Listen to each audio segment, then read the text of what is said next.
Hey there, friends. Pastor Jason here. Glad you can join me for daily devotionals. Hopefully, today goes a little bit smoother than it did yesterday. We are in Leviticus 17 and 18, and the Lord's going to speak to Moses and point out other things that Israelites needed to stop doing. And for us, it's also what are some sins that we can avoid as well. Let's take a look. 17, verse 1. Then the Lord spoke to Moses. Speak to Aaron, his sons, and all the Israelites, and tell them, this is what the Lord has commanded. Everyone from the house of Israel who slaughters an ox, sheep, or goat in the camp, or slaughters it outside the camp, instead of bringing it to the entrance to the tent of meeting, to present it as an offering to the Lord before his tabernacle, that person will be considered guilty. He has shed blood and must be cut off from his people. And this is so the Israelites will bring the Lord the sacrifices they have been offering in the open country. They are to bring them to the priest at the entrance to the tent of meeting and offer them as fellowship sacrifices to the Lord.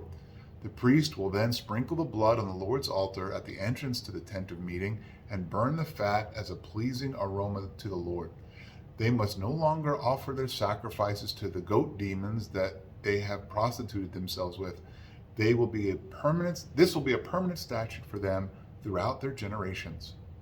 Say to them, anyone from the house of Israel or from the foreigners who live among them who offers a burnt offering or a sacrifice but does not bring it to the entrance to the tent of meeting to sacrifice it to the Lord, that person must be cut off from his people. Anyone from the house of the Lord or from the foreigners who live among them who eats any blood, I will turn against that person who eats blood and cut him off from his people. For the life of a creature is in its blood, and I have appointed it to you to make atonement on the altar for your lives, since it is the lifeblood that makes atonement.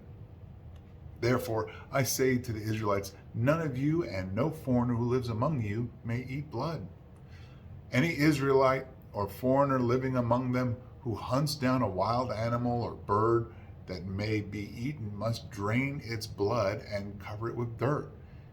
Since the life of every creature is its blood, I have told the Israelites, you must not eat the blood of any creature, because the life of every creature is in its blood. Whoever eats it must be cut off. Every person, whether native or the foreigner, who eats an animal that died a natural death or mauled by wild beasts, is to wash his clothes and bathe with water, and he will remain unclean until evening. Then he will be clean. But if he does not wash his clothes and bathe himself, he will bear his punishment. Chapter 18. Yahweh spoke to Moses. Speak to the Israelites and tell them, I am Yahweh your God. Do not follow the practices of the land of Egypt, where you used to live, or follow the practices of the land of Canaan, where I am bringing you. You must not follow their customs. You are to practice my ordinances, and you are to keep my statutes by following them. I am Yahweh your God. Keep my statutes and ordinances. A person will live if he does them. I am Yahweh. You are not to come near any close relative for sexual intercourse. I am Yahweh. You are not to shame your father by having sex with your mother.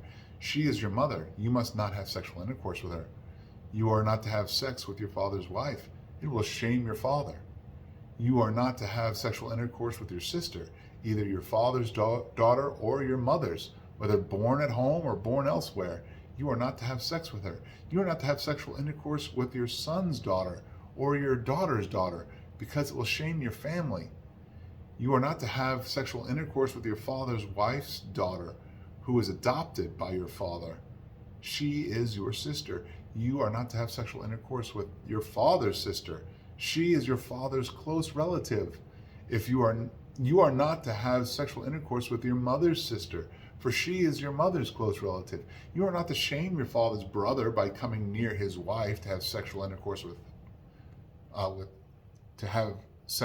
She is your aunt. You are not to have sexual intercourse with your daughter-in-law. She is your son's wife. You are not to have sex with her. You are not to have sexual intercourse with your brother's wife. It will shame your brother. You are not to have sexual intercourse with a woman and her daughter. You are not to marry her son's daughter or her daughter's daughter and have sex with her. They are close relatives. It's depraved. You are not to marry a woman as a rival to her sister and have sexual intercourse with her during her sister's lifetime. You are not to come near a woman during her menstrual impurity to have sexual intercourse with her.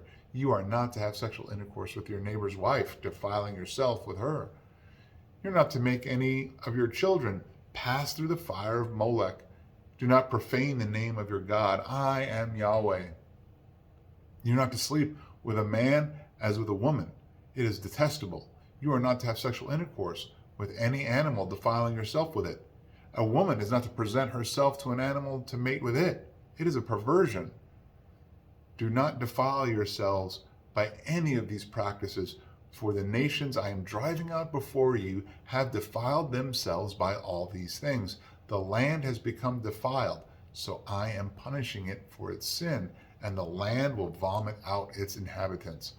But you are to keep my statutes and ordinances. You must not commit any of these detestable things, nor not the native or the foreigner who lives among you.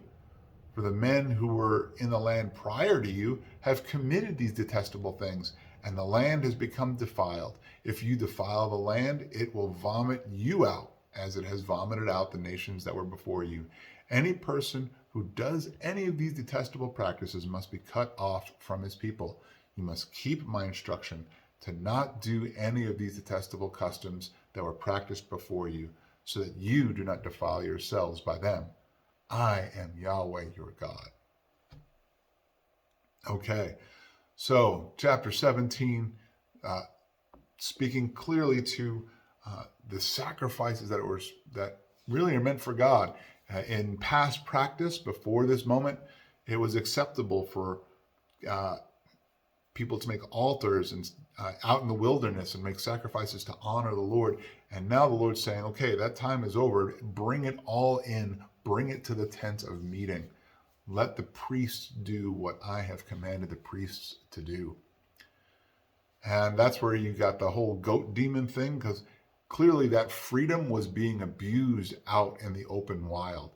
They were dreaming up their own, frankly, demonic gods and offering sacrifices to them. And the Lord was trying to shut all that down and bring the sacrifices to the tent of meeting where I have commanded. Next, and he also says there too about the lifeblood. The life is in the blood, and isn't that just quite the symbolism to Christ? Christ's blood is our life. We are able to live forever through his sacrifice, his atonement. Through his blood, we are found righteous. And then in chapter 18, we get the whole things about sexual intercourse. We have that one verse in there about children and Molech. That was simply a thing of sacrificing children, or even it might be where the custom was you throw a child through flames of fire to offer a sacrifice to Molech, this god. Clearly detestable, sacrificing our children, and clearly detestable having sexual relations with close relatives or in homosexual relationships. It's detestable to the Lord.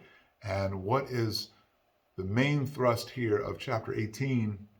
We are to keep ourselves holy because he is holy, right? We are to keep his statutes and his ordinances because he is Yahweh, right? The very last verse, do not defile yourselves. I am Yahweh your God, right? Do not defile yourselves as with the customs of the nations that you're entering, these detestable things, that sort of thing. So keep ourselves holy because he is holy. Keep ourselves holy because we have been given life through the blood of Christ. With that, I hope Leviticus 17 and 18 were a blessing to you. The recording of it was a little bit easier. So I will see you tomorrow as we continue in Leviticus 19. Have a great day.